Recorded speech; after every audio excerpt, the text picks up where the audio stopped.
बोले आप किसी को बोलने नहीं है, हम आपके बोले हुए शब्दों को दोहराते हैं और अपने जीवन को चलाते हैं। और आप जो कहेंगे, हम झगड़ा हम लोगों में कभी ना था, ना है और ना कभी होगा। ये हमेशा मेरे बड़े भाई ही गार्जियन हैं, आजीवन जब तक मैं इस धरती पे हूँ हमेशा वो बड़े ही रहेंगे और हमेशा सम्मान है। तनी खरकोचा राजनीति में ना होला और जगह तो खबे कर तनी हमारी लोग खुदा को निकाल नहीं सका होता है। तो बात की एक बात,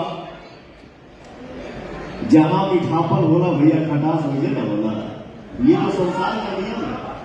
कभी मीठा हो, कभी खट्टा हो, कभी खट्टा हो, फिर कभी मीठा हो जाए। तो अभी क्या खाता और अभी आज के समय में जहां भी देखिए वहां सिर्फ और सिर्फ मीठा ही मीठा है। बहुत बढ़िया, ठीक है। और एक लाइन में यही गुनगुनाऊंगा, तोहरा जैसन